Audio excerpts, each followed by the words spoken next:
Hello guys, नमस्कार, welcome to RSG classes. So time value of money को आगे continue करेंगे। आई होप प्रेजेंट वैल्यू वाली video सारे के सारे देख चुके हो और आज की क्लास की हेडिंग आपको नजर आएगी होगी leasing, capital expenditure and bond. अब यहाँ पे देखना प्रेजेंट वैल्यू ऑफ एन्युटी कितना इंपॉर्टेंट और कितना प्यारा रोल प्ले करने वाला है। काफ़ी बीकॉम के स्टूडेंट जो होते हैं वो टाइम वैल्यू ऑफ मनी के नाम से ना पढ़ के मैथमेटिक्स और फाइनेंस के नाम से इसको पढ़ते हैं, तो उनके बुक में टॉपिक ज़रूर होगा leasing, capital expenditure and bond. And बाकी लोग भी जो टाइम वैल्यू ऑफ मनी को बहुत इंटरेस्ट लेके पढ़ रहे हैं, आप इस कॉन्सेप्ट को समझो। देखो आप रियल लाइफ सिनेरियो में टाइम वैल्यू ऑफ मनी कैसे इंपॉर्टेंट रोल प्ले करने जा रहा है। ओके, तो सबसे पहले हम बात करते हैं लीजिंग की। ओके, मतलब लीज रेंट पे देना काइंड ऑफ। तो फॉर एग्जांपल एक कंपनी है जो कोई प्रोडक्ट मैन्युफैक्चर करती है। ओके, उसके पास दो ऑप्शन है। अपने प्रोडक्ट को मैन्युफैक्चर करने के लिए या तो वो मशीन खरीद के लिए आए या मशीन को रेंट पे उठा ले, लीज पे उठा ले। तो उसे लीज करना चाहिए, परचेज करना चाहिए, ये हमें जानना है। ध्यान से सुनो। फॉर एग्जाम्पल मशीन की जो कॉस्ट है वो सी है और मशीन का काम मुझे लेटर सपोज सिर्फ 5 साल के लिए, 5 साल के बाद वो मशीन स्क्रैप जीरो खत्म हो जाएगी एक तरीके से। या तो मैं उसको रेंट पे ले आऊं XXX। अब दो तरीके हैं इसको करने के। अभी मेरे पास बिल्कुल भी पैसा, बस करो मैं कंपनी का ओनर हूं, मुझे मशीन या तो खरीदनी है या रेंट पे करना है उसका। अभी मेरे पास पैसा नहीं है खरीदने के लिए, फाइन, बट रेंट देने के पैसे जैसे जैसे मशीन काम करेगी रेंट देने के पैसे आते जाएंगे। ओके, तो क्या रेंट पे ले लूँ? नहीं, मेरे पास क्या ऑप्शन है। या तो मैं मशीन खरीदने के लिए बैंक से लोन उठा लूँ, सी अमाउंट का बैंक से लोन ले लिया, उस लोन को मैं 5 साल के लिए उठाऊं क्योंकि 5 साल की मशीन चलेगी, और उसके लिए मैं इंस्टॉलमेंट पे करूं वाई। अगर मेरा लोन का इंस्टॉलमेंट अमाउंट इस लीज अमाउंट से छोटा हो तो मैं लोन लेके काम करूं, मशीन को परचेज कर लूं। और अगर मेरा लोन का इंस्टॉलमेंट अमाउंट लीज वाले अमाउंट से ज़्यादा हो तो क्यों लोन लूँ यार। लोन लूँगा, उसको पैसे दूंगा, मशीन मेरे पास आ गई और फिर ये पे कर रहा हूँ। और लीज वाला तो कम था बल्कि। कुछ बच्चे कहेंगे सर मशीन तो आपकी हो जाएगी, मैं फिर बोल रहा हूँ मशीन की जो टर्म है वो यहीं तक है, उसके बाद मशीन एकदम भंगार, कहीं नहीं बिकेगा, स्क्रैप जीरो है उसका। बात समझ में आ गई? बुक वाले मोस्ट ऑफ द टाइम क्या करते हैं, वो कहते हैं एक काम करो, जो लीज वाला है ना, जो भी बोरोइंग रेट है, जिस भी रेट ऑफ इंटरेस्ट पे आप बोरो कर रहे हो पैसा, उस पर इसकी प्रेजेंट वैल्यू निकाल लो। अगर लीज वाले की प्रेजेंट वैल्यू, मतलब एक तरह से इसकी प्रेजेंट वैल्यू जो होगी यहाँ पे है, तो मेरे लिए दोनों ही एक तरह से लागत, कॉस्ट, लीज भी मुझे पे करना और मशीन मुझे खरीदनी। अगर इसकी वैल्यू कॉस्ट ऑफ मशीन से कम आती है तो लीज लेना बेटर है, और अगर इसकी present value cost of machine से ज़्यादा आती है तो लोन लेना बेटर, मतलब मशीन परचेज करना बेटर। तो दोनों तरीके से आप कर सकते हो, या तो इसकी प्रेजेंट वैल्यू निकाल लो या लोन लेके यहाँ पे, और आप जो भी इंस्टॉलमेंट आएगी मतलब इसकी प्रेजेंट वैल्यू सी से इक्वेट करके, ठीक है, जो भी वाई आएगा, अगर वाई एक्स से ज़्यादा है तो लीज लेना बेटर है, और वाई एक्स से कम है तो परचेज करना बेटर है। And other way, if the present value of the lease amount at the borrowing rate of interest is more than C, then it better to purchase the machine. And if present value of this lease amount at borrowing rate of interest is greater than C, then it's better to purchase the machine, or less than C, then it's better to lease the machine. That's all. Okay, चलो question करते हैं। तो ये रही सवालों की ढेड़ी आपके लिए। पहला सवाल, a company may obtain a machine either by leasing it for 5 years useful life at an annual rent of rupees 2000 or by purchasing the machine for rupees 8100. If the company can borrow money at 10% per annum, which alternative is preferable? ठीक है, तो बड़ा simple है बच्चों। 5 साल के लिए 2000, okay, 2000 का रेंट 5 साल के लिए, तो 2000 2000 2000 2000 और 2000। प्रेजेंट वैल्यू अगर मैं इसकी निकालूं 2000 की, तो 2000 ए 5.10 हो जाएगा बच्चों। ए 5.10 हो जाएगा। इसकी वैल्यू हम लोग देख सकते हैं या तो सॉल्व भी कर सकते हैं। आई होप सबके पास टेबल हो उसकी, ठीक है। 1 माइनस 1.10 की पावर -5 अपॉन में 0.10 सॉल्व भी कर सकते हैं। इसकी वैल्यू मैं कैलकुलेट करता हूँ एक बारी, रुको। 1.10 multiply equal 6 divide equal -1 divide by 0.1 multiply by 2000, 7581.57 आ रहा है, बिल्कुल मैच कर रहा है। तो ये जो लीज की प्रेजेंट वैल्यू आ रही है वो कॉस्ट ऑफ मशीन जो है विच इज़ 8100, तो आप लिखोगे present value of the lease amount is less than the cost of machine, hence leasing will be the better option than the buying the machine, okay. बस यही concept है leasing के पीछे। चलिए और सवाल देखते हैं। चलिए गाइस सेकंड क्वेश्चन में मूव करते हैं। देखिए क्या कह रहा है।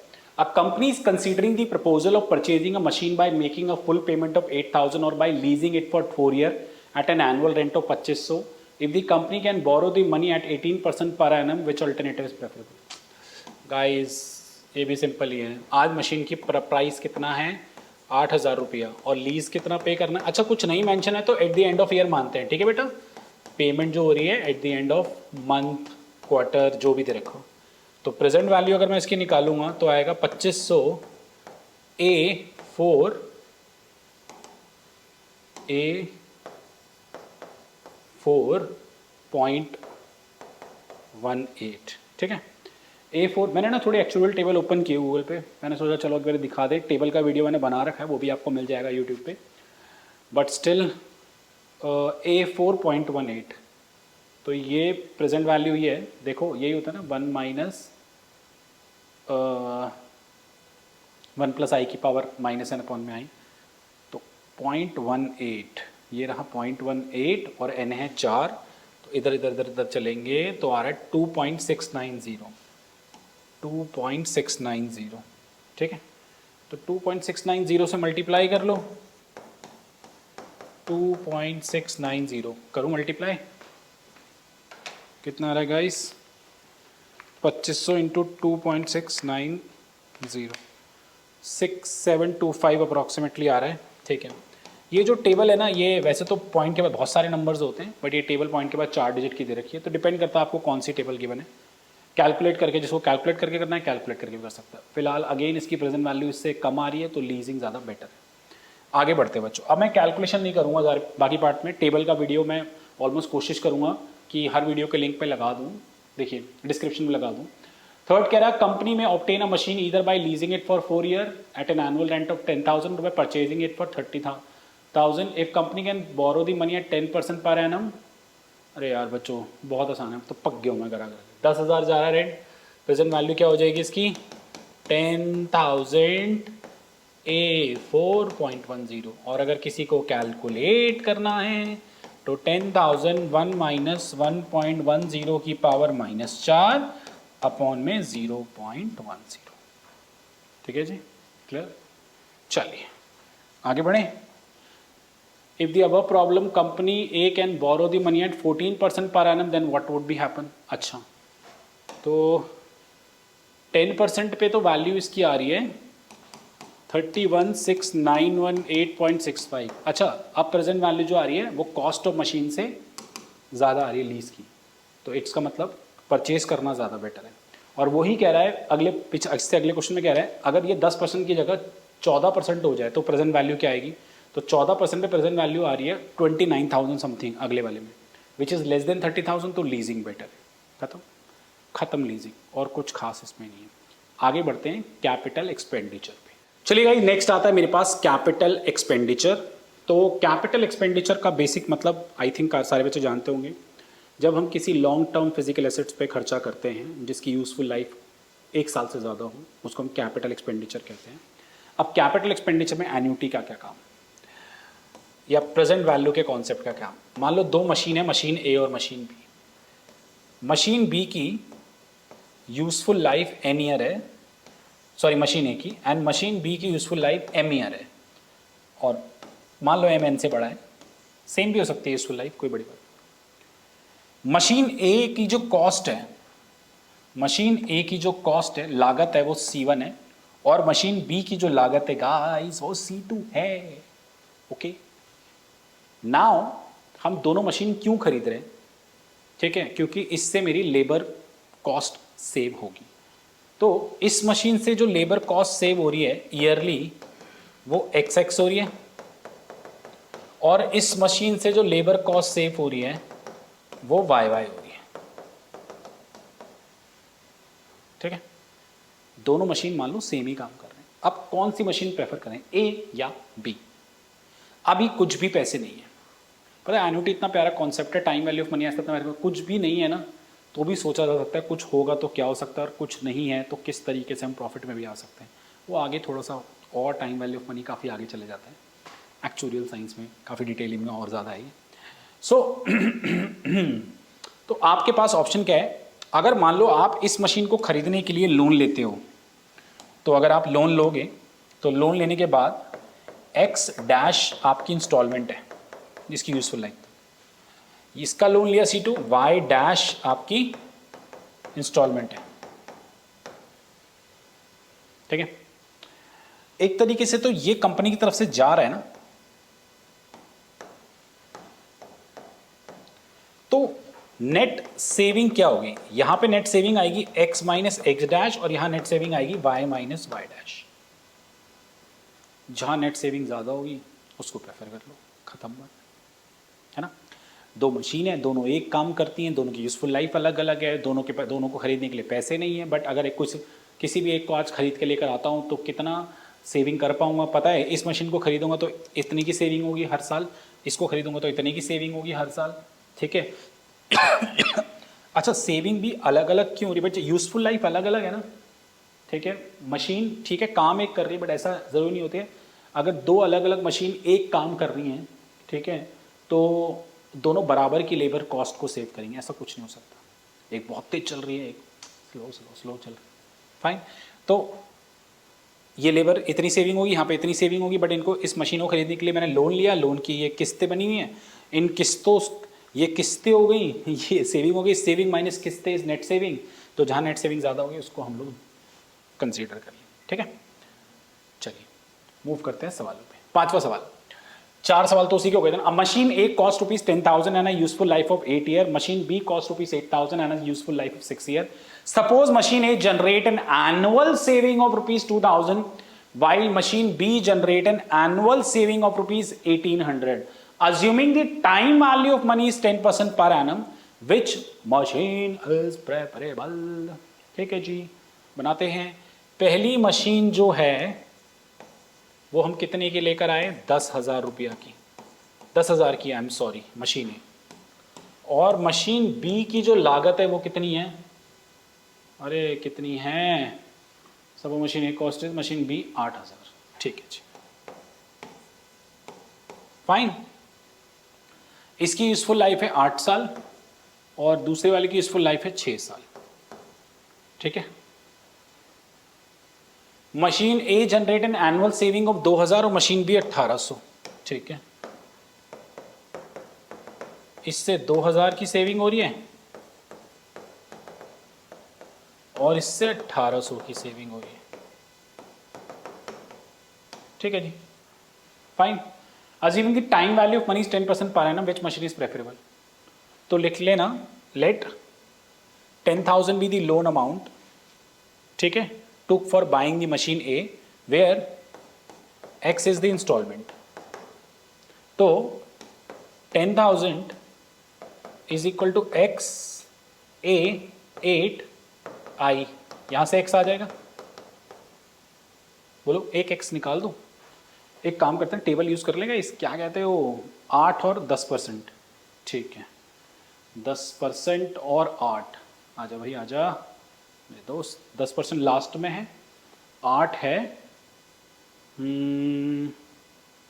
एक सेकेंड, ये वाला 1 2 3 1 2 3 1 2 3 आ रहा है 5.335। ओके, 5.335। सो 10,000 डिवाइड बाय 5.335 आ रहा है 1874। एक्स आ रहा है 1874.41। इधर क्या होगी गाइज, इधर होगा 1800 ए 6.10 इक्वल टू 8000। तो ए 6.10, 6 पे अगर मैं देखूं, 6 बोले तो फर्स्ट वाला 4.355 हो गए। तो 4.355, 8000 डिवाइड बाय 4.355, ये आ रहा है 1836.96। एक second, I am sorry, it is not 1800, इसकी इंस्टॉलमेंट वाई माननी पड़ेगी। माफ़ी चाहता हूँ मैं आप लोगों से, बहुत बड़ी गलती होगी मुझसे। ठीक है, तो वाई आ रहा है 1836.96। ठीक है, आई एम सॉरी गाइस। तो अब अगर हम नेट सेविंग निकालना चाहें ए और बी से, नेट सेविंग पहले ए और बी, लेबर सेविंग यहाँ पे हो रही थी कितनी, 2000, और यहाँ हो रही थी 1800।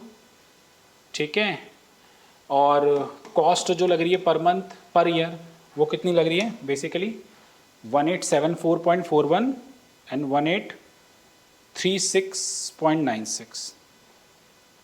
एक सेकेंड, 1836.96 और नेक्स्ट में कितनी लग रही है 1874.41, 1874.41 ये लग रही है गाइस। ओके, अब नेट सेविंग कैलकुलेट करते हैं। सो गाइस, नेट सेविंग आ गई मेरे पास 2000 माइनस 1874.41, 125.59, और ये आ रहा है 36.96 नेगेटिव का। तो यहाँ पॉजिटिव हो रही है सेविंग, तो इसको कंसिडर करेंगे, and machine A should be preferable. खत्म। ठीक है, आंसर में थोड़ी सी मिस्टेक है, उसको इग्नोर करना प्लीज़। चलिए जी, नेक्स्ट वाले पार्ट पे आते हैं। A machine with useful life 7 year cost 10,000 while another machine with useful life 5 year cost 8,000। The first machine save labour expenses 1900 and the second machine save labour expenses 2200, assuming the time value of money corporation 10%। यार बच्चों बिल्कुल same है यार, बिल्कुल ही same है। पहले वाले में आ जाएगा x, अगर उसका इंस्टॉलमेंट अमाउंट है, यूजफुल लाइफ कितनी है 10,000 वाले की 5 साल, और रेट ऑफ इंटरेस्ट है 10%, इक्वल टू लेके चलेंगे 10,000।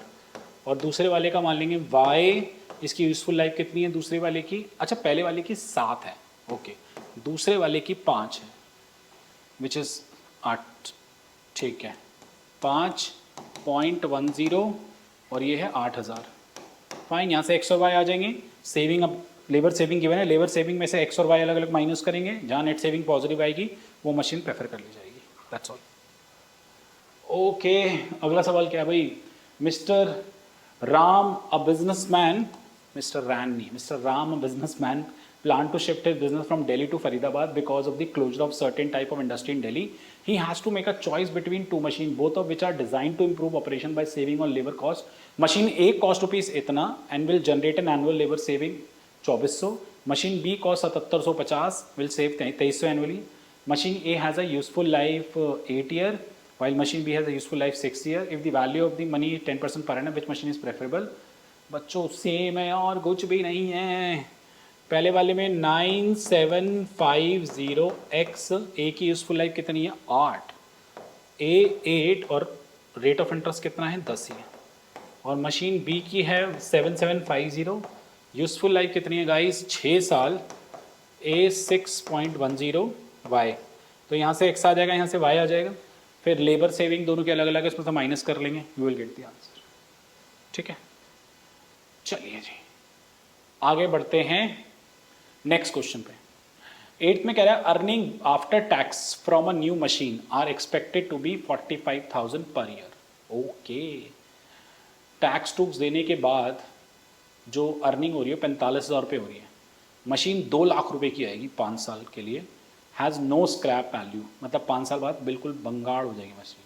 अ loan can be made for this amount payable in 5 equal instalment per annum on an unpaid balance of the loan. Should management buy the machine or not? इसको मैं ऐसे ही generally आपको समझाऊं, kind of capital expenditure से connect करता है। अगर आपके पास 2 लाख रुपए की मशीन है और इस मशीन से आपके 5 साल के लिए अगर 45,000 रुपए की एक इनकम जनरेट होती है पर एनम, तो क्या आपको ये मशीन खरीदनी चाहिए? बड़ा सिंपल है बच्चों, जो भी 2 लाख रुपए की मशीन है इसके लिए आप पहले लोन उठाओगे। आपने बोला we took a loan of ₹2 lakh by paying yearly instalment as X. ठीक है, मुझे पता है कि एक्स ए कितने कितने टाइम के लिए इसकी, भाई 5 साल है हमसे। X A 5.06 is nothing but 2 lakh. एक काम करते हैं, इसको टेबल में देख लें बच्चों। A5, वैसे मैं टेबल का वीडियो अलग से बनाया हुआ भी है, वो आपको डिस्क्रिप्शन में मिल जाएगा। A5.0 A5.06 A5.06 4.212 ठीक है। तो 2 लाख को डिवाइड करेंगे 4.212 पे तो आ रहा है 47,483।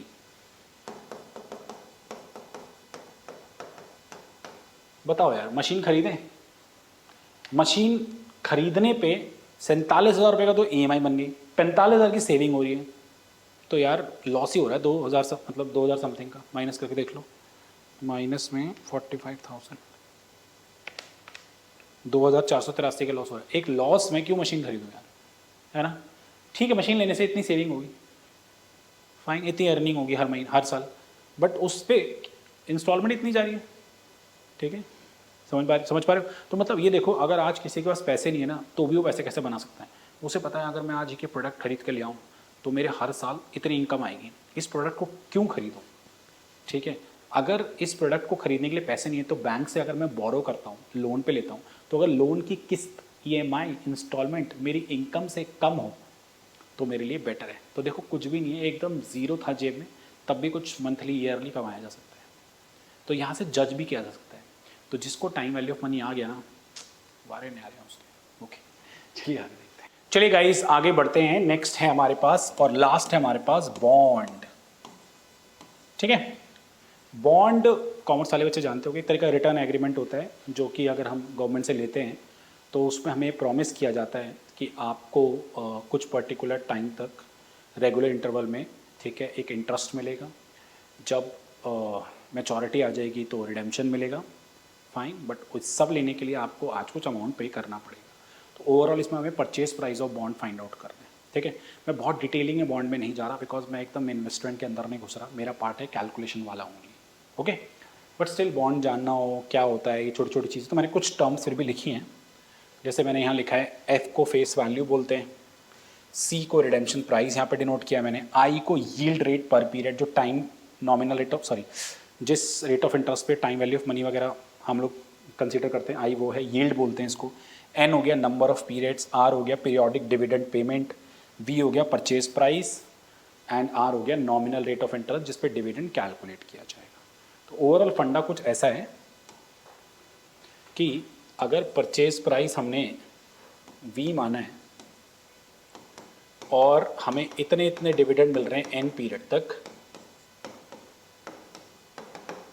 ठीक है, N पीरियड तक इतने इतने डिविडेंड मिल रहे हैं, एंड परचेज प्राइस हमने मिला, C is the redemption price है, फिर C एक रिडेम्पशन प्राइस मिलेगा। मतलब आज तुमने कुछ इन्वेस्ट किया तो कुछ ब्याज कमाओगे और एंड में कुछ एक अमाउंट भी मिलेगा। ये रिडेम्पशन प्राइस के बारे में अगर कोई भी इंफॉर्मेशन नहीं होती है तो इसे face value of the bond कहा जाता है। तो बड़ी सिंपल सी बात है। तो V इन सब की प्रेजेंट वैल्यू है, तो इस R की present value is nothing but annuity form में, विच इज RANI, प्लस इस C की प्रेजेंट वैल्यू क्या आएगी गाइस, C1 + I की पावर -n। ठीक है, क्योंकि C को 0 पे गिराओगे तो सिंगल कैश फ्लो से गिराओगे, R को 0 पे गिराओगे तो मल्टीपल कैश फ्लो एन्युटी के थ्रू गिराओगे। खत्म, सिंपल। ठीक है, चलिए अब हम करते हैं सवालात। सिंपल है गाइस ये बहुत ज़्यादा। A bond has a face value of ₹1,000 and a maturity period is 10 year. The nominal rate of interest is 6%. What should be the price of the bond to yield in effective interest rate is this. तो question में इसकी duration कितनी है, 10। Dividend कैसे निकलेगा, जो nominal rate of interest है ना उसको फेस वैल्यू से मल्टीप्लाई करके डिविडेंड निकलता है। तो 1,000 का 6% हो जाएगा 60, तो ये 60 का इंटरेस्ट मिलेगा। Redemption price if nothing is mention तो फेस वैल्यू का रिडेम्पशन प्राइस लेते हैं and now when it comes to the price of the bond तो 60 A 10.08 1000 1.08 की पावर -10 खत्म सिंपल। इतना आगे आ चुके हम टाइम वैल्यू ऑफ मनी में, ये आपको अच्छे से क्लियर होना चाहिए गाइस। आगे बढ़ते हैं जी, क्वेश्चन नंबर 10।